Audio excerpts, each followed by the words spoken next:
Okay, കഴിഞ്ഞ ദിവസം നമ്മൾ ഞാൻ ഇട്ട വീഡിയോയിൽ പറഞ്ഞിരുന്നത് നമ്മളൊരു നൺ അബെലിയൻ ഗ്രൂപ്പിനകത്തുനിന്ന് 2 എലമെന്റ്സ് എടുക്കുമ്പോൾ അത് കമ്മ്യൂട്ട് ചെയ്യാനുള്ള പ്രോബബിലിറ്റി ഇപ്പൊ ലാസ്റ്റ് നമ്മൾ കണ്ടുപിടിച്ചു. മാക്സിമം പ്രോബബിലിറ്റി എന്ന് പറയുന്നത് 5/8 ആണെന്ന് കണ്ടുപിടിച്ചിരുന്നു.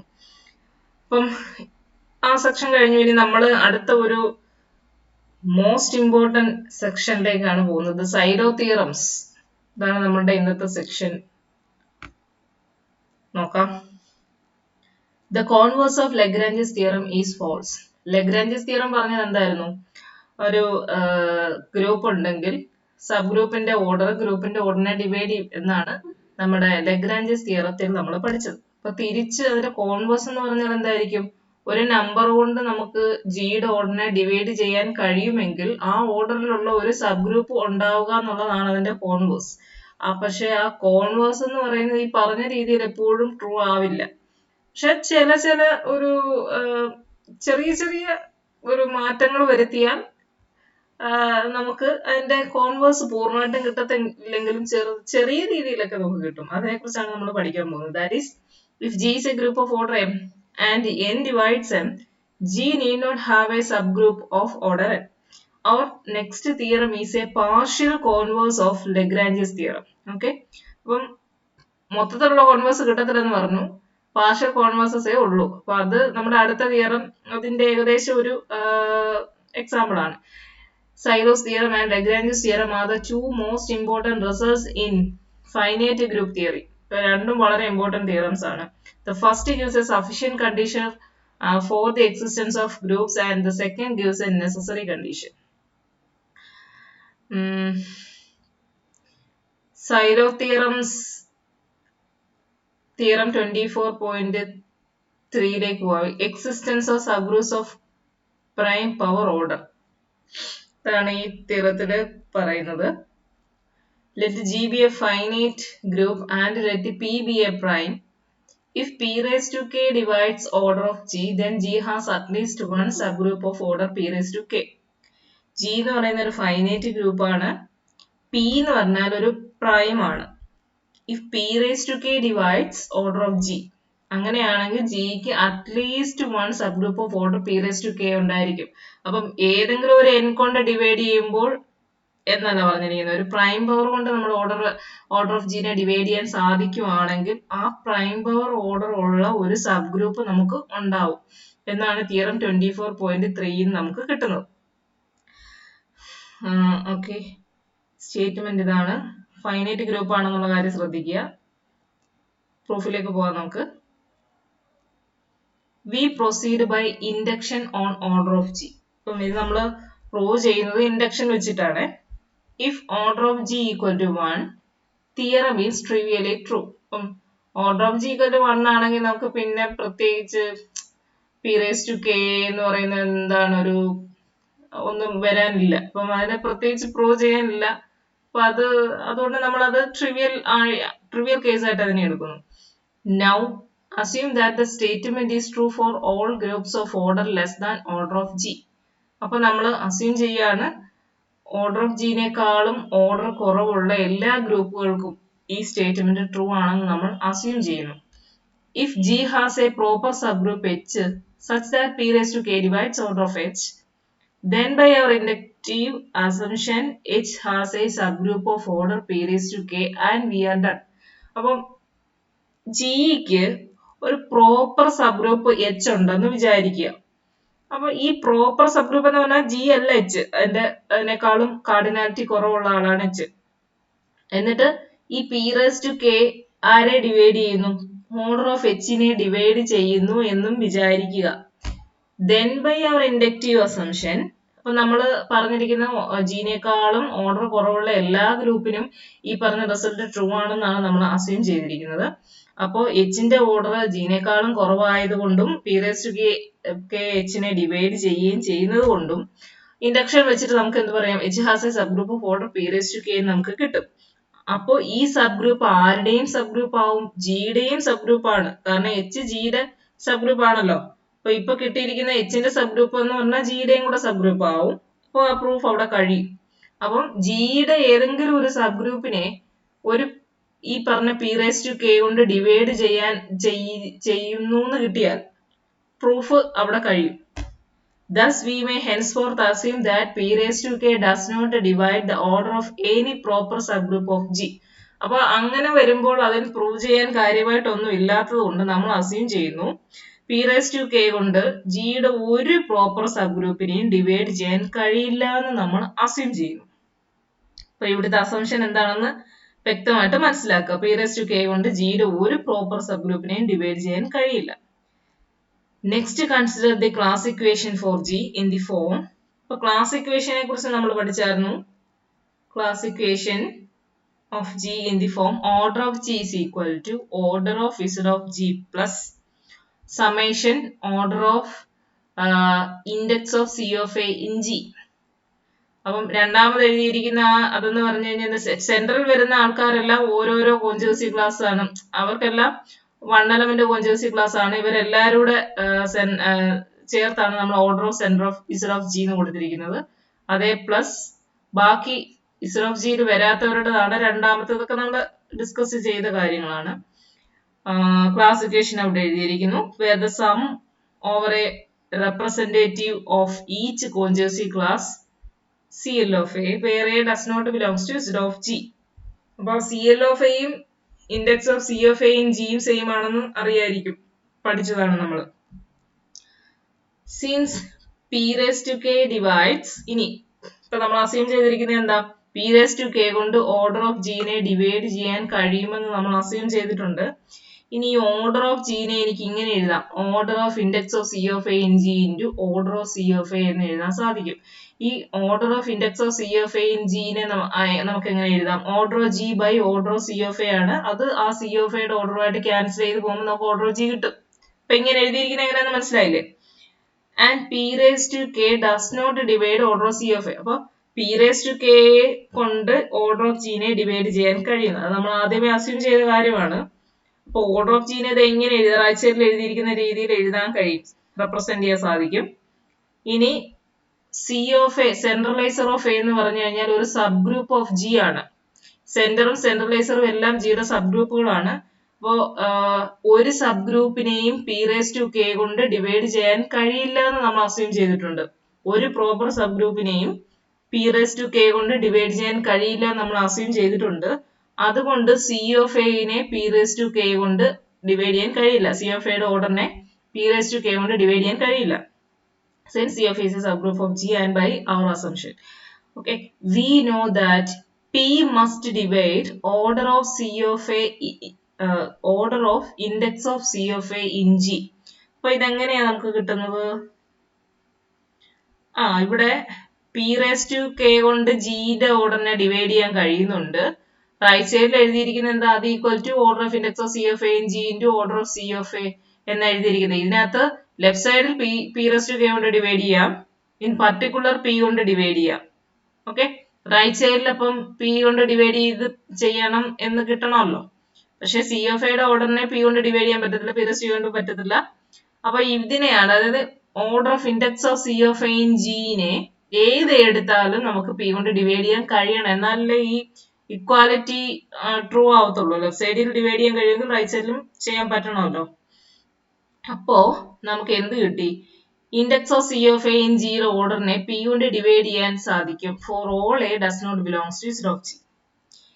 It then follows from the class equation that p divides order of G.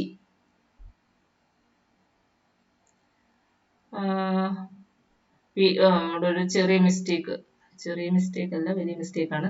അതായത് ക്ലാസ് ഇക്വേഷനകത്തിൽ പോയി കഴിഞ്ഞാൽ ഇപ്പൊ നമുക്ക് കിട്ടിയിട്ടുണ്ട്, സമ്മേഷനകത്ത് വരുന്ന ഓരോ ടേമും order of index of C of A in G ആണ്. ലെഫ്റ്റ് സൈഡിലെ ഓർഡർ ഓഫ് G നെ നമുക്ക് p raised to k കൊണ്ട് ഡിവൈഡ് ചെയ്യാൻ സാധിക്കും, ഇൻ പർട്ടിക്കുലർ p കൊണ്ട് ഡിവൈഡ് ചെയ്യാൻ സാധിക്കും. അപ്പൊ ഈ റൈറ്റ് സൈഡിൽ എഴുതിയിരിക്കുന്ന ഈ സമ്മിനെ p കൊണ്ട് ഡിവൈഡ് ചെയ്യാൻ കഴിയും. അതേപോലെ കഴിയണം ഈ സം, അതായത് order of index of C of A in G അതിനെ നമുക്ക് p കൊണ്ട് ഡിവൈഡ് ചെയ്യാൻ കഴിയുമെന്ന് ഇപ്പൊ കിട്ടി. എല്ലാ എയ്ക്കും A does not belongs to Z of G നും ഈ സമ്മിലുള്ള ഓരോ ടേമിനെയും p കൊണ്ട് ഡിവൈഡ് ചെയ്യാൻ കഴിയും. അപ്പോ ഈ സെന്ററിനെയും p കൊണ്ട് ഡിവൈഡ് ചെയ്യാൻ കഴിയണമല്ലോ. മൊത്തത്തിൽ ഒരു ഇക്വേഷൻ അല്ലേ, അതൊരു ഈ സമ്മിനകത്തിലെ രണ്ടെണ്ണത്തിനെയും ഡിവൈഡ് ചെയ്യാൻ കഴിയണം, എന്നാലേ നമുക്ക് ജീനെ ഡിവൈഡ് ചെയ്യാൻ കഴിയുമെന്ന് പറയാൻ പറ്റുള്ളൂ. അപ്പൊ ഇവിടെ എഴുതിയിരിക്കുന്നതിനകത്തില് P divides order of G എന്നല്ല, order of Z of G എന്നാണ്, അത് മിസ്റ്റേക്ക് ആണ് കേട്ടോ. That it then follows from the classification that P divides order of Z of G എന്നാണ്. The fundamental theorem of finite abelian groups, theorem 11.1-നകത്ത് പഠിക്കുന്നതാണ്, അല്ലെങ്കിൽ or theorem 9.5 ഇതിനകത്ത് നിന്നെല്ലാം നമുക്ക് കിട്ടും. Then guarantees that Z of G contains an element of order P. അതായത് P divides ഒരു finite group, ഒരു അബീലിയൻ ഗ്രൂപ്പിന്റെ ഓർഡറിനെ പി കൊണ്ട് ഡിവൈഡ് ചെയ്യാൻ കഴിയുമെങ്കിൽ ആ ഗ്രൂപ്പിൽ ഒരു എലമെന്റ് ഓഫ് ഓർഡർ പി ഉണ്ടായിരിക്കും എന്ന് നമ്മൾ കോഷീസ് തിയറത്തിനകത്ത് പഠിച്ചു. അതാണ് തിയറം 9.5. അപ്പൊ ഇവിടെ ഇസഡ് ഓഫ് ജിനെ നമുക്ക് ഇസഡ് ഓഫ് ജിയുടെ ഓർഡറിനെ പി കൊണ്ട് ഡിവൈഡ് ചെയ്യാൻ കഴിയുമെങ്കിൽ ഇസഡ് ഓഫ് ജിക്ക് ഒരു എലമെന്റ് ഓഫ് ഓർഡർ പി ഉണ്ടായിരിക്കും. ആ തിയറം വെച്ചിട്ട് പി ഓർഡറുള്ള ആ എലമെന്റിനെ നമ്മൾ എക്സ് എന്ന് വിളിക്കുന്നു. Since x is in the center of G, Z of G എന്നല്ലേ എടുത്തത്, സെന്റർ ആണ്, x എടുക്കുന്ന സെന്റർ ഓഫ് G എന്നാണ്. അതുകൊണ്ട് cyclic group generated by x is an abelian group. കാരണം സെന്ററിലുള്ള ആളുകള് എല്ലാവരുമായിട്ടും കമ്മ്യൂട്ട് ചെയ്യുന്നവരാ, സെന്ററിലുള്ള എക്സ്. അപ്പൊ സെന്ററിലുള്ള ഈ എക്സ് എല്ലാവരുമായിട്ടും കമ്മ്യൂട്ട് ചെയ്യുന്ന ഒരു എലമെന്റ് ആണ്. അപ്പൊ അതിന്റെ പവറുകളും എല്ലാ എലമെന്റ്സുമായിട്ടും കമ്മ്യൂട്ട് ചെയ്യും. അപ്പൊ ഈ എഴുതിയിരിക്കുന്ന സൈക്ലിക് ഗ്രൂപ്പ് ജനറേറ്റഡ് ബൈ എക്സും ഈസ് ആൻ അബീലിയൻ ഗ്രൂപ്പാ, ഈ പറഞ്ഞ കാരണം കൊണ്ട്. ഓക്കെ, ഇനി therefore ആണ് എഴുതിയിരിക്കുന്നത്. therefore cyclic group generated by X is a normal subgroup of G. കാരണം അബീലിയൻ ആയിട്ടുള്ള എല്ലാം നോർമൽ ആയിരിക്കുമല്ലോ, അത് നമ്മൾ പഠിച്ചതാണ്, നോർമൽ പഠിച്ചതാണ്. അബീലിയൻ ആയിട്ടുള്ള ഗ്രൂപ്പ് എല്ലാം നോർമൽ ആണ്. അപ്പോൾ cyclic group generated by X is a normal subgroup of G and we may form the factor group G by cyclic group generated by X. അപ്പോൾ ഒരു നോർമൽ സബ് ഗ്രൂപ്പ് ഉണ്ടെങ്കിൽ നമുക്കൊരു factor group create ചെയ്യാം. ആ factor group ഇപ്പൊ H normal ആണെങ്കിൽ G by x നമുക്ക് define ചെയ്യാമല്ലോ ഫാക്ടർ ഗ്രൂപ്പ്. അപ്പൊ ഇവിടുത്തെ നോർമൽ സബ് ഗ്രൂപ്പ് എന്ന് പറയുന്നത് cyclic group generated by X ആണ്. നമ്മൾ ഒരു ഫാക്ടർ ഗ്രൂപ്പ് ഡിഫൈൻ ചെയ്യാണ്, G by cyclic group generated by X. Now we can see that P raised to K minus 1 divides order of G by cyclic group generated by X. ഇനി P raised to K കൊണ്ട് order of ജിനെ divide ചെയ്യാൻ കഴിയും. ഇനി cyclic group എക്സിന്റെ order P ആണ്, അപ്പൊ എക്സിന്റെ group ആയ സൈക്ലിക് ഗ്രൂപ്പ് ജനറേറ്റഡ് ബൈ എക്സിന്റെ ഓർഡറും പി തന്നെ. അപ്പൊ G by cyclic group generated by എക്സിനെ P raised to K minus 1 കൊണ്ട് ഡിവൈഡ് ചെയ്യാൻ കഴിയുമെന്ന് പറഞ്ഞാൽ മനസ്സിലായോ? ജിനെ പി റേസ്ഡ് ടു കെ കൊണ്ട് ഡിവൈഡ് ചെയ്യാൻ കഴിയും. അതേ divided by cyclic group generated by X ആണ്. അപ്പൊ അതിന്റെ ഓർഡർ എടുക്കുമ്പോൾ G by cyclic generated by X വന്നിരിക്കുന്നത് കൊണ്ട് നമ്മൾ ഓർഡർ എടുക്കുമ്പോൾ order of G by order of cyclic generated by X എന്നാണ്. അപ്പം order of G divide by cyclic generated by എക്സിന്റെ ഓർഡർ പി ആണ്. അപ്പൊ order of G divide by P എന്ന് വരും. അപ്പൊ order of G divide by P എന്ന് പറഞ്ഞു കഴിഞ്ഞാൽ പിന്നെ അതിനെ ഏത് വെച്ച് ഡിവൈഡ് ചെയ്യാൻ പറ്റും? P raise to K minus 1 വെച്ച് ഡിവൈഡ് ചെയ്യാൻ പറ്റും. ഒരു പി അങ്ങ് പോകും, ക്യാൻസൽ ചെയ്ത് പോകും. അപ്പൊ P raise to K minus 1 കൊണ്ട് നമുക്ക് order of G by cyclic generated by എക്സിനെ ഡിവൈഡ് ചെയ്യാൻ പറ്റും.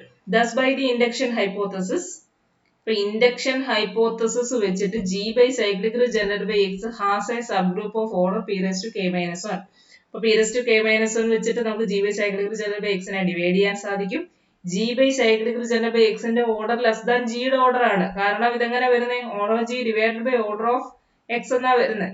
അപ്പോ അതിന്റെ ഓർഡർ ജിന്റെ ഓർഡറിനേക്കാൾ കുറവാണ്. അതുകൊണ്ട് നമുക്ക് ഇവിടെ ഇൻഡക്ഷൻ വെച്ചിട്ട് ഇതിന്റെ റിസൾട്ട് ട്രൂ ആണ്. അപ്പോ ഈ G by cyclic group generated by എക്സിന് ഒരു sub group of order P raise to K minus 1 ഉണ്ട്. And by exercise 51 in chapter 10 this subgroup has the form H by cyclic group generated by X. അത് ഞാൻ ഈ പ്രൂഫിന്റെ അകത്ത് ഉൾപ്പെടുത്തിയിട്ടില്ല, അതിനുശേഷം എഴുതാന്നാണ് വിചാരിച്ചിരിക്കുന്നത്. By induction hypothesis, G by cyclic group generated by X has a subgroup of order P raised to K minus 1 and by exercise 51 in chapter 10 this subgroup has the form. ഇപ്പൊ ഇതിന്റെ സബ്ഗ്രൂപ്പിന്റെ form H by cyclic group generated by X ആണ്, where H is a subgroup of G. എല്ലാ subgroup ഇപ്പൊ G by എച്ചിന്റെ sorry G by സൈക്ലോജൻ by എക്സിന്റെ എല്ലാ sub ഗ്രൂപ്പിന്റെയും form ഇങ്ങനെ ആയിരിക്കും എന്നും പറഞ്ഞുകൊണ്ടാണ് നമ്മൾ ആ എക്സസൈസിനകത്ത് പ്രൂവ് ചെയ്യുന്നത്. എച്ച് ബൈ സൈക്ലോജൻ by X where H is a sub group of G.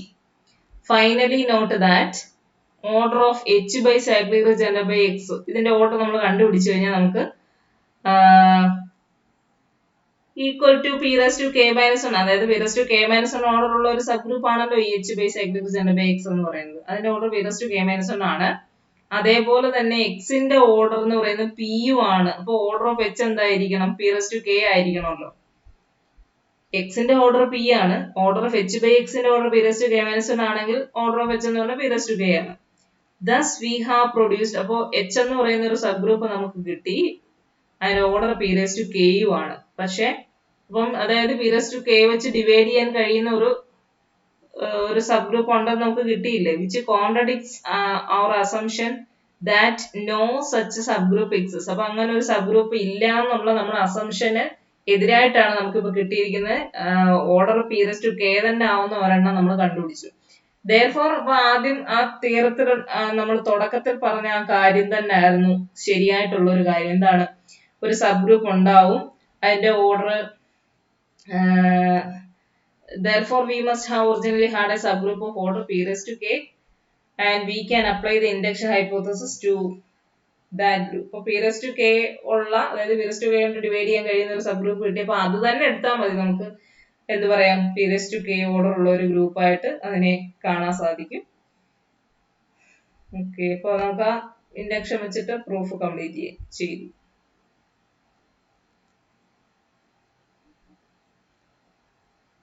Exercise 51 ഇതിനകത്ത് ഉപയോഗിച്ചിരിക്കുന്നത് ഞാൻ ആ ബാക്കിലത്തെ എക്സസൈസ് നോക്കി എഴുതിയതാണ്. Let n be a normal subgroup of a group G. Use property 7 of theorem 10.2. 10.2 വരുന്ന ഹോമോമോർഫിസത്തിന്റെ പ്രോപ്പർട്ടി ആണ്. ഹോമോമോർഫിസം ഉണ്ടെങ്കിൽ അതിന്റെ എന്തൊക്കെ പ്രോപ്പർട്ടീസ് ഉണ്ടാവുന്നതാണ്. ചാപ്റ്റർ 10 നമ്മൾ പഠിച്ചിട്ടില്ലല്ലോ.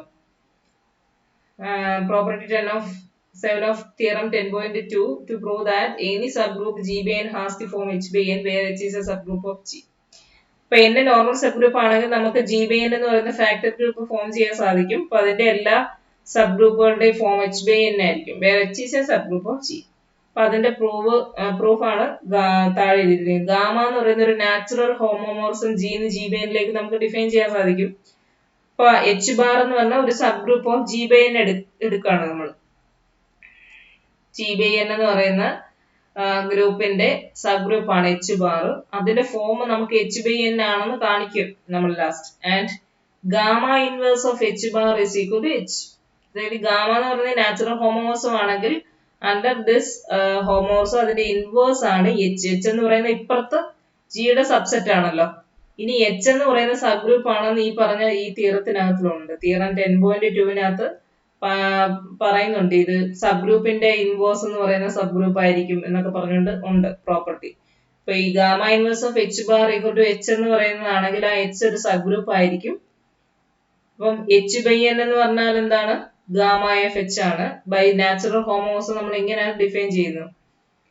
Gamma F H is equal to H by N equal to gamma of H നെ നമുക്ക് gamma inverse of H bar എന്ന് എഴുതാം, ഈക്വൽ ടു H ബാർ എന്ന് കിട്ടും. അപ്പൊ ഏതൊരു H ബാർ എടുത്താലും അതിന്റെ ഫോം H by N എന്ന് പറയുന്ന ഫോമിലായിരിക്കും, where H is a subgroup of G ആയിരിക്കും. That is, every subgroup of G by N has the form H by N. Okay. ഇത്രയേ ഉള്ളൂ ഈ ഇന്നത്തെ ലൈവ് ക്ലാസ്. ഇത്രയേ ഉള്ളൂ കേട്ടോ. ഇതിനകത്ത് നിങ്ങൾക്ക് എന്തെങ്കിലും ഡൗട്ട് ഉണ്ടോ?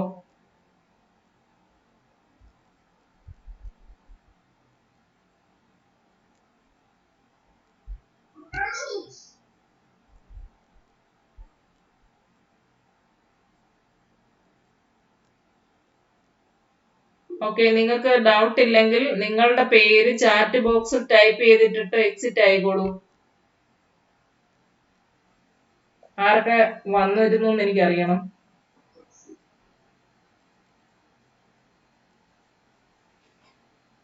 ശ്രുതി എസ്, നീതു വി, ഇപ്പൊ ആരോ വന്നല്ലോ. രാജശ്രീ, ആർച്ച ബാബു, അർച്ചന രാജ്, അനു കെ രായൽ, ചന്ദന, അമൃത, അഞ്ജു നായർ, അഹിത. ഇതിലേക്ക് അഹിത ഇപ്പോഴാണോ അഹിത വന്നേ? ശ്രുതി ചന്ദ്രൻ, ഹെന്നത്ത്.